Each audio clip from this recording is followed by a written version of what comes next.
how's everyone doing there tonight? This is Undead Nightmare 24 back with a video. Hope everyone's doing well out there. It's going to be a Saturday random review. I do this segment on Saturdays where I pick a film at random and review it for you guys. You could do with mixed genres. Basically, I'll do horror, action, exploitation, crime drama, just films I enjoy. That's pretty much the genres I stick to there. So I picked one out of the collection, a first time watch that I'll be reviewing for you guys tonight. It's going to be 1988's The American Scream. And this is a Culture Shock releasing edition. They're partnering up with Vinegar Syndrome and releasing some pretty obscure horror films. This is definitely one of them. This is a slipcover. So you can see I did show this on a previous haul video. And the alternate art, this is straight out of the 80s, late 80s. This is directed by Michael Linden.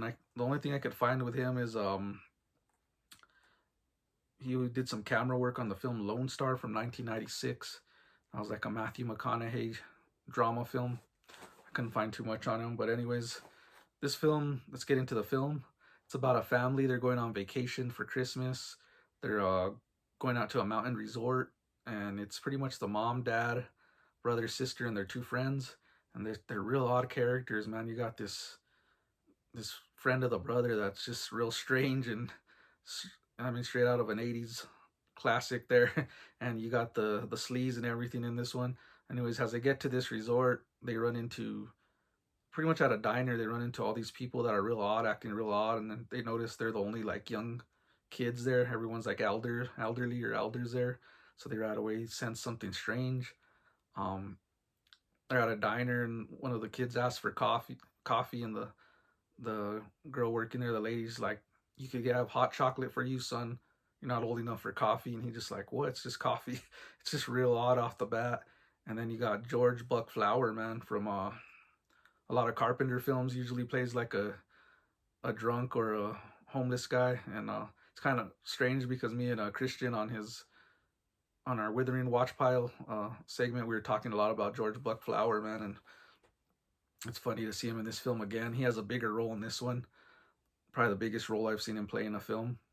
But yeah, this one's a real oddity, man. And as they go into this mountain resort, they're just running all these strange people. There's some slasher elements in this, kind of nightmarish scenes. There's a scene where the dad is pretty much with a cold. He's talking to the son, and his face starts to melt with blood, and like this mucus coming all out overly his face, and you get an ear falling off, and it's just real odd. You're like, is this really happening or not? And then I won't get into all that, but it gives like these nightmarish pitch fever scenes in this film. But yeah, this one's very odd. And as we go on, they start to realize that pretty much the town's out to get them.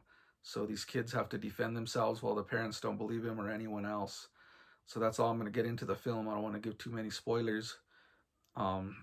This film, I do not know how it's not a trauma film, because it's very odd. Like from the dialogues just off to the acting to the scenes are just like random. You just have these like random scenes pop up where you're like, man, how was that put together? And it's very, very like weird. I could see this as a trauma film. It just blows my mind it wasn't. And it's odd too, because you got like the smaller geeky guy that's always getting punked in the films. And this film, he's the aggressor, and he's actually punking the bigger, more like buff guy in the film, the friend. He's just getting punked really bad, and I was like, wow, that doesn't even look right. And also you got these girls with this weird dialogue. They're going with like these older strange men and really attracted to them, and you're like, man, it's just all over the place in this film. This film was considered the best of the worst out of the VHS vault, which I could see that. And it takes place in a pretty nice mountain resort scenery there, and yeah, just like I said, there's a scene involving a couple that are breastfeeding a baby that's real odd. If you've seen this film, you know what I mean. And there's a clown on the side of the road laughing for no reason. I'm just like I'm saying, there's just real random stuff that appears in this film. It's a real strange one, but yeah, I feel this film will grow on me. I really liked it on a first watch. I thought it was entertaining and weird. So I'm gonna get into my thoughts and opinions here, guys, for 1988's the American Scream. Yeah, the American Scream. I'm gonna give this one a 3 out of 5, but I feel it will grow on me because it did keep me entertained throughout this film. does get slow at moments, but I mean the ending's so good, man, of this film. It's just real bizarre and dark and twisted that I enjoyed the ending. But I feel this film will get higher in my thoughts and opinions because it is a fun one. Um, if you're into the strange and the weird, I can recommend this. If not, you're probably not going to enjoy this film because it's real wacky and bizarre. But that's my review for 1988's The American Scream, guys. Please hit a like, comment, subscribe. I'd love to hear your thoughts. Um, Hope everyone's having a great weekend out there. Stay safe.